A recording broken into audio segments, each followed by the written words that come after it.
Hello friends, कैसे हैं आप लोग। आज मैं आपसे एक बहुत ही गंभीर मुद्दे पे चर्चा करने जा रही हूँ जो कि डायबिटीज़ को लेके है।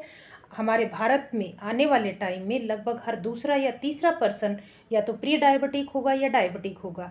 इसीलिए हम लोगों को इससे प्रिवेंशन करना और जिनको हो चुकी है उनकी क्योर करना बहुत ज़रूरी हो जाता है।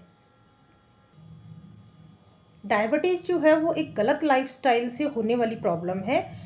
इसलिए हमें हमारे लाइफस्टाइल में चेंज करना होता है जिससे कि या तो होने वाली डायबिटीज़ से हम बच सकें या जो हुई डायबिटीज़ है उसको हम क्योर। लाइफस्टाइल में चेंज करने का मतलब अपने आहार विहार रहन सहन और विचारों में परिवर्तन से हम लोग डायबिटीज़ से बच सकते हैं।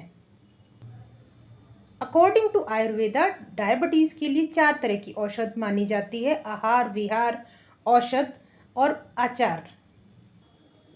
अकेले औषध जो होती है वो डायबिटीज़ को क्योर करना या डायबिटीज़ को दूर रखने में सक्षम नहीं है। अगर जिस तरह से माने कि हम करेले का जूस के सेवन करें या मेथी का पानी पीते हैं तो हम डायबिटीज़ को दूर नहीं कर सकते। इसके लिए हमें बहुत से एफर्ट और करने पड़ते हैं। तो चलिए आज मैं आपको अपने वीडियो में इस तरह के कुछ 5 टिप्स बताने वाली हूँ जिनसे कि आप डायबिटीज़ को कंट्रोल करना कोई मुश्किल काम नहीं होगा। और हाँ, इससे पहले अगर आप मेरे चैनल पर नए हैं तो प्लीज़ सब्सक्राइब करना ना भूलिए और बेल आइकन को दीजिए ताकि नई वीडियोज़ की जानकारी आप तक पहुँचती रहे। आयुर्वेद में प्रमेह नाम से डायबिटीज़ का वर्णन मिलता है और इसके सामान्य लक्षणों की बात करें यानी कि कॉमन सिम्टम की बात करें तो आयुर्वेद के अकॉर्डिंग ये बताए गए हैं। प्रभुता विल मूत्रता यानी जिसको कि बार बार यूरिन जाना पड़ता है उसको डायबिटीज़ हो सकती है। यूरिन की फ्रीक्वेंसी के साथ अगर यूरिन में स्मेल आती है तो भी आपको डायबिटीज़ का खतरा हो सकता है। इसके अलावा आपकी स्किन में चिपचिपापन होना यानी कि दुर्गंध युक्त पसीना आना भी एक डायबिटीज़ का सिम्टम है अकॉर्डिंग टू आयुर्वेद। आयुर्वेद के सभी आचार्यों ने प्रमेह नाम से इसका वर्णन करके इसके करीबन 20 प्रकार बताए गए हैं। इसमें वातज प्रमेह का प्रकार है 4 और पित्तज के 6 और कफज प्रमेह के 10 प्रकार बताए हैं और कुल मिलाकर इस तरह से 20 प्रकारों में प्रमेह का सविस्तार वर्णन आयुर्वेद के ग्रंथों में मिलता है। इस तरह से प्रमेह के 20 प्रकार बताए गए हैं और इन्हीं में से एक प्रकार है मधुमेह।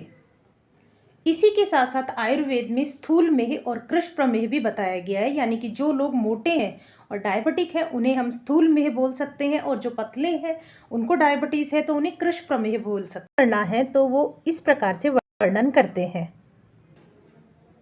दिवा स्वप्नम अव्यायम आलस्य प्रसक्तम शीत स्निग्धम मधुरमेद्य द्रव्यान्नपान सेवितम पुरुषम जानियात प्रमेही भविष्यम इति। अर्थात दिन में सोना आपके डायबिटीज़ का कारण हो सकता है। दूसरा जो मेजर कारण हो सकता है वो है अव्यायाम यानी कि शारीरिक श्रम की कमी। सेडेंट्री लाइफस्टाइल के चलते भी आप डायबिटीज़ के शिकार हो सकते हैं। तीसरा आलस्य यानी कि जो किसी भी काम को करने का मन ना करे, बैठे रहना ही पसंद करते। महर्षि सुश्रुत के अनुसार शीत आहार यानी कि ठंडी तासीर वाले जितने भी आपके फूड एलिमेंट्स होते हैं उनसे हमारा वात बढ़ता है और कफ बढ़ता है जिससे कि हम भविष्य में जाकर डायबिटीज़ के पेशेंट बन सकते हैं। इसी के साथ साथ ज़्यादा स्निग्धता लिए हुए पदार्थ जिनमें ज़्यादा घी बटर या फ्राइड फूड जिनको हम कह सकते हैं वो भी डायबिटीज़ का मेन रीज़न होते हैं। इसी के साथ साथ अगर आपको मीठा खाना बहुत पसंद है और आप फैट बढ़ाने वाले सब्सटेंस बहुत ज़्यादा करते हैं जैसे कि पनीर है, ड्राई फ्रूट से बने हुए सब्सटेंस है या आपको नॉनवेज पसंद है तो भी आपको इनको अवॉइड करना चाहिए अगर आप डायबिटीज़ से बचना चाहते हैं। और अगर आप जूस शेक्स मिल्क शेक इन चीज़ों का ज़्यादा यूज़ करते हैं तो ये कफ के साथ साथ क्लेद को बढ़ाते हैं जो कि हमारे डायबिटीज़ का कारण बनता है। इसीलिए आयुर्वेद के आचार्य हमें ये सजेशन देते हैं कि अगर हमें डायबिटीज़ से दूर रहना है तो हमें इन फूड्स को भी अवॉइड करना। आइए आगे बात करते हैं कि अगर डायबिटीज़ है तो उसका ट्रीटमेंट कैसे किया जाए। खाना जब ही खाएं जब हमें बहुत ज़्यादा भूख लगी हो। खाना हमेशा होममेड हो। सब्जियों की बात करें तो सब्जियों में हमें सीजनल वेजिटेबल खूब खानी चाहिए क्योंकि सीजनल वेजिटेबल से हम होने वाली बीमारियों से दूर रहते हैं। लेकिन इसके साथ साथ ये भी ध्यान देना चाहिए कि जो फैट बढ़ाने वाली जैसे कि आलू है, शक्करकंदी है, इन सब चीज़ों को कम से कम कंज्यूम किया जाए।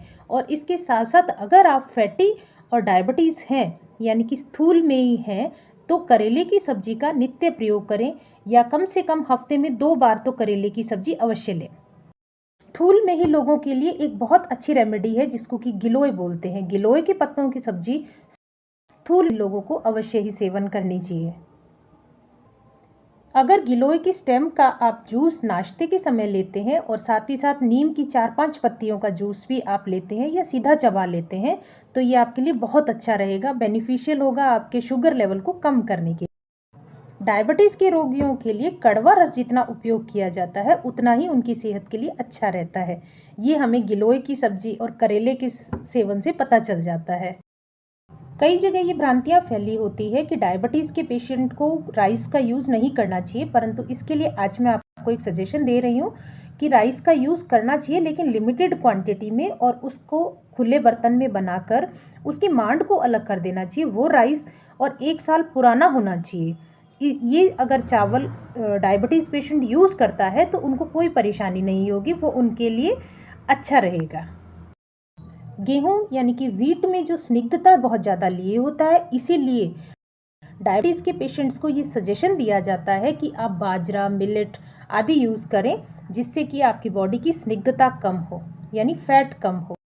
जो कृष्ण प्रमेही हैं यानी कि जिनका वेट कम है और डायबिटीज़ है तो वे गेहूं का यूज़ कर सकते हैं, और इसके साथ साथ अगर गाय के 1 चम्मच देसी घी का यूज़ करते हैं तो भी उनके लिए बहुत अच्छा रहेगा।